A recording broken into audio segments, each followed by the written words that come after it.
Top Channel. Berjumpa lagi dengan saya di mana? Ya, di podcast Top Channel terintegrasi, optimal, dan prima.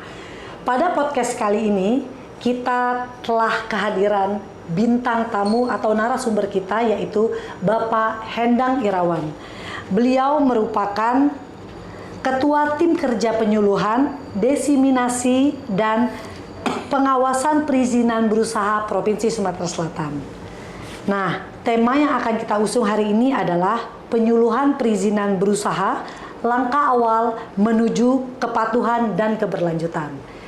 Untuk lebih lanjut dan menjawab pertanyaan kita pada hari ini, kita langsung saja berkenalan dengan narasumber kita, Bapak Iwan, panggilan akrabnya. Selamat siang, Pak Iwan. Siang, Mbak Olga.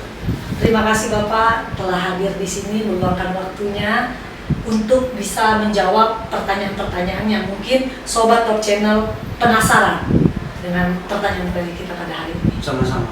Baik Bapak. Seperti yang kita ketahui di DPM PTSP Prof Sumsel kita ini telah terjadi atau telah dilaksanakan penyederhanaan birokrasi ya Pak ya, dari struktural menjadi fungsional, yaitu terdiri dari fungsional penanaman modal dan fungsional penata perizinan. Dan Bapak Iwan sendiri telah dilantik sebagai Jafung atau Jabatan Fungsional Penata Perizinan ya Pak ya. Nah, yang ingin ditanyakan Pak, Pokja apa saja yang masuk di dalam Jabatan Fungsional Penata Perizinan ini Pak? Terima kasih Mbak Olga atas kesempatannya.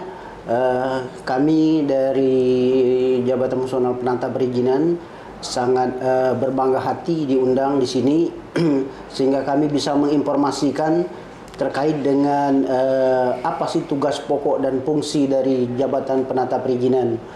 Jadi apa yang disampaikan oleh Mbak Olga tadi benar bahwa DPM PTSP sudah melaksanakan amanat daripada pemerintah pusat untuk penyederhanaan birokrasi.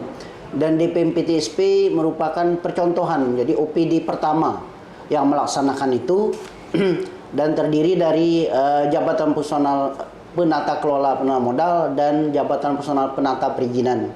Dan kebetulan saya ada di Jabatan Penata Perizinan dan kami sudah dilantik pada tanggal 31 Desember tahun 2024 kemarin. Nah, jadi dulu jabatan di perizinan itu ada namanya Jabatan Kepala Bidang dan Kasih Penyelenggara Pelayanan Perizinan. Tapi sekarang ini sudah beralih ke Jabatan Fungsional Ahli Madya, Ahli Muda, dan Ahli Pertama. Di Jabatan Fungsional Penata Kelola Perizinan terdiri dari 6 Pokja. Yang pertama adalah Pokja Kemudahan Perizinan Berusaha. Yang kedua, Pokja Kemudahan Perizinan Non Berusaha. Yang ketiga, Pokja Regulasi Evaluasi Perizinan Berusaha. Dan yang keempat adalah Pokja Pelaporan Peningkatan Layanan dan Perizinan dan SKM. Dan selanjutnya adalah Pokja Pengaduan Informasi Layanan dan Perizinan. Dan yang terakhir adalah Pokja Penyuluhan Desiminasi Pengawasan Perizinan Berusaha. Dan kebetulan saya sebagai ketua tim untuk Pokja ini. Jadi itulah Mbak Olga sekilas terkait informasi untuk Jabatan Fungsional Penata Perizinan. Ya. Baik Bapak. Terkait dengan tema kita pada hari ini ya Pak ya, mungkin Bapak bisa menjelaskan peran Pokja, penyuluhan, desiminasi, dan pengawasan perizinan berusaha dalam mendukung kepatuhan pelaku usaha di Sumatera Selatan.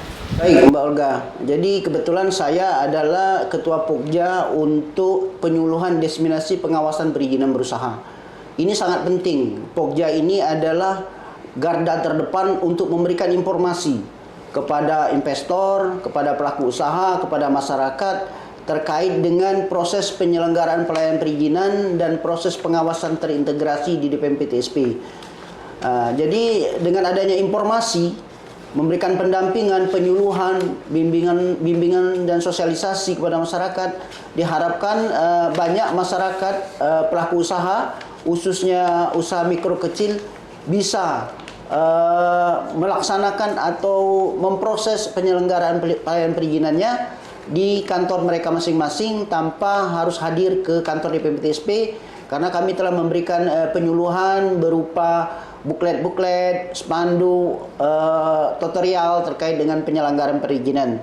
Jadi harapan kami informasi terkait dengan regulasi perizinan, persyaratan perizinan, mekanisme perizinan itu dapat terinformasi dengan baik kepada masyarakat, sehingga target untuk penyelenggaraan kemudahan perizinan berusaha di DPMPTSP ini dapat tercapai. Seperti itu, lebih kurangnya seperti itu Mbak Olga. Lebih kurangnya seperti itu Pak ya. Nah, di dalam konteks perizinan berusaha nih Pak, apa saja langkah konkret yang telah dilakukan oleh Pokja untuk meningkatkan kesadaran dan kepatuhan pelaku usaha? Langkah konkret terkait dengan apa yang dilakukan oleh Pokja untuk memberikan kemudahan kepada pelaku usaha untuk penyelenggaraan perizinan, kami telah melakukan pendampingan. Kami melakukan pendampingan bekerjasama dengan Penggadaian, bekerjasama dengan HIPNI, bekerjasama dengan Kadin, bekerjasama dengan bank-bank, kemarin terakhir dengan Bank Mandiri, terkait dengan badan usaha milik desa, untuk memberikan edukasi kepada pelaku usaha agar memahami terkait dengan proses penyelenggaraan perizinan, sehingga sektor UMKM ini untuk proses pemberian nomor induk perusahaan ini dapat dilaksanakan ataupun diproses oleh pelaku usaha masing-masing tanpa perlu datang ataupun minta pihak ketiga untuk memberikan proses perizinannya. Seperti itu Mbak Olga. Baik Bapak. Nah, bagaimana juga Pak? Pokja memastikan bahwa informasi yang disampaikan kepada pelaku usaha mudah dipahami, dapat diimplementasikan dalam praktek sehari-hari itu Pak. Ya, jadi kami selalu melakukan pemantauan, artinya kami selalu jemput bola terkait dengan proses perizinan ini. Kami tidak stop hanya menginformasikan di kantor kami masing-masing, tapi kami jemput bola. Kami sudah ada kantor layanan, yaitu ada di tiga tempat, termasuk di kantor DPMPTSP. Kami buka gerai di PS Mall, kami buka juga di Mall Pelayanan Publik untuk memberikan kemudahan kepada pelaku usaha apabila apa yang mereka menjadi permasalahan terkait dengan penyelenggaraan perizinan. Kami juga membuka ruang dalam bentuk Zoom meeting ataupun Zoom untuk pendampingan apabila mungkin pelaku usaha tidak bisa hadir ke DPMPTSP karena mungkin jarak yang jauh, sehingga kami menginformasikan ke kami dan kami akan memfasilitasi untuk memberikan Zoom meeting, artinya pendampingan jarak jauh terkait dengan apa sih permasalahan untuk penyelenggaraan perizinan, baik terkait dengan persyaratan ataupun mungkin dalam proses aplikasi di sistem OSS. Mungkin seperti itu Mbak Olga. Jadi dalam arti kata ini sangat diberikan kemudahan-kemudahan begitu ya Pak ya? Ya. Agar bisa ya dengan mulai tadi jemput bola, dengan adanya Zoom meeting, dengan begitu pelaku-pelaku usaha itu sangat diberikan jalan agar mudah gitu ya Pak ya? Ya, karena menurut undang-undang memang dengan adanya sistem perizinan secara online ini, peran aparatur penyelenggara perizinan adalah lebih banyak terkait dengan penyuluhan pendampingan. Nah, kita tidak lagi mengutamakan proses penyelenggaraan perizinan dilakukan oleh aparatur, tapi diselenggarakan ataupun dilaksanakan oleh pelaku usaha. Nah, target daripada undang-undang itu adalah seperti itu. Jadi peran dari operator cuma memberikan penyuluhan atau pendampingan. Perannya lebih banyak ke situ dibandingkan dari pendampingan. Jadi harapannya, targetnya sebanyak mungkin terinformasi ataupun proses penyelenggaraan perizinan ini bisa dilaksanakan oleh pelaku usaha itu lebih baik dibandingkan itu dilaksanakan atau dikerjakan oleh operator penyelenggara perizinan. Jadi seperti itu Mbak. Baik Bapak. Nah ini terkait dengan pengawasan. Bagaimana Pokja memastikan bahwa pelaku usaha yang telah mendapatkan izin usaha mematuhi ketentuan yang berlaku? Jadi terkait dengan pengawasan perizinan berusaha, pengawasan perizinan berusaha ini berdasarkan Undang-Undang Nomor 11 Tahun 2020 yang mana telah dirubah menjadi Undang-Undang Nomor 6 Tahun 2023 tentang Cipta Kerja, bahwa untuk penyelenggaraan perizinan ini harus dilakukan pengawasan terintegrasi. Tujuannya agar memberikan kepatuhan, peningkatan kepatuhan bagi pelaku usaha untuk menyelenggarakan proses penyelenggaraan perizinan sesuai dengan ketentuan yang berlaku. Jadi proses pengawasan ini di belakang, Mbak. Jadi pada saat melaksanakan proses pelayanan perizinan, memenuhi persyaratan, ketentuan-ketentuan, dan pada saat pengawasan kita lihat apakah ketentuan dokumen-dokumen yang telah diupload oleh pelaku usaha sesuai dengan kenyataannya. Inilah peran daripada pengawasan perizinan. Karena berdasarkan Undang-Undang Cipta Kerja, titik tekan daripada tercapainya suatu realisasi investasi adalah bagaimana bisa kita melaksanakan pengawasan dan peningkatan kepatuhan daripada pelaku usaha untuk menyampaikan realisasi investasi di daerah tersebut. Baik Pak Iwan, kedepannya nih Pak, apa harapan Bapak terhadap peran Pokja ini dalam mendukung pembangunan ekonomi yang berkelanjutan di Sumatera Selatan? Baik Mbak Olga, ini pertanyaan sangat bagus sekali.